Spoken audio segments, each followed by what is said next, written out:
Okay, so today I had to, for my speech class at College of Marin, um, I had to deliver a speech on fallacies. I had to do 3 fallacies in one subject, and I chose to do the way the media works and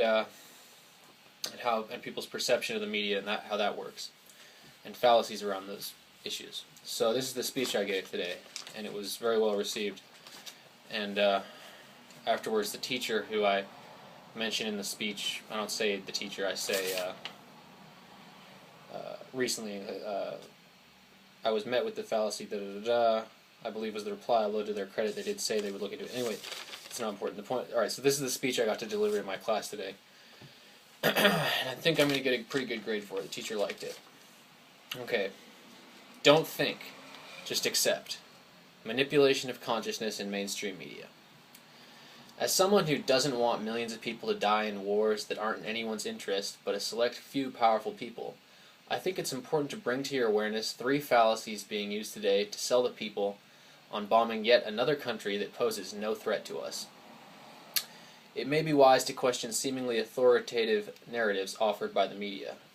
In the first fallacy I want to bring your focus to, we find appeals to authority made by journalists and TV and print news. They have a tendency of reporting what officials say without any question, apparently under an assumption that simply because an official says something, like a president or secretary of state, that it's automatically in some way factual, as if their position in the government gives them some sort of infallible credibility. It doesn't. Imagine, what would it be like if I came in here today dressed as a police officer and said that the sun didn't come up this morning? Would my uniform and badge make that absurd claim any more credible? Would you believe me? I don't think so. In the last few days and weeks, we've seen the media report with a straight face that Assad was behind the chemical attack on the Syrian people, based on nothing but the lies, the war propaganda of these authorities. Moving on. There is a dangerous groupthink present in the populace. Another prevalent fallacy is the example of ad populum we see in the individuals who take mainstream media at its word. There's some sort of unconscious assumption that these corporate reporters are in some way credible because they're on television. Much in the same way as celebrities' political views can sometimes be seen as relevant based on nothing but their popularity. Although when pressed on this topic, people will admit that they don't actually trust the networks to tell the truth. Usually they seem to only defend the network that seems to be more biased towards their political party of choice. Recently, in this class actually, when I brought up the fact that all the evidence points to the so-called rebels being behind the chemical attack in Syria, I was met with this fallacy.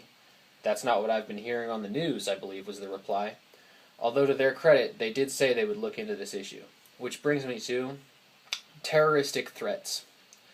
Not all terrorism is physically violent. The definition of terrorism is using fear to get your way politically. This has been demonstrated lately in the media with the appeal to fear fallacy, or argumentum in terrorum. The media has thrown this at us when they suggest that if we don't bomb Syria, Assad could gas his people again. Never mind the conclusive evidence that it was the rebels and al-qaida, Assad having no reason to do it anyways.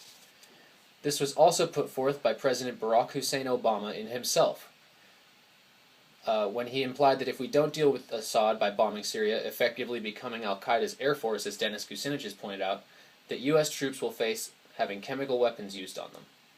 In conclusion, this ridiculous situation we have with the media in the United States today may explain why these networks' viewership is rapidly falling off. Like a homeless meth addict's crowd falls apart when everyone notices that the soapbox he's standing on is made of his own dried vomit, used syringes, and the skeletons of his recently deceased pet. So putrid and disgusting that it even drives away the small family of rodents, living in his thick clumps of whatever that thing on his head is that used to resemble hair. One obvious solution to not being caught in these fallacies, of which there are many more, and losing the plot, is simple. Turn off the television forever.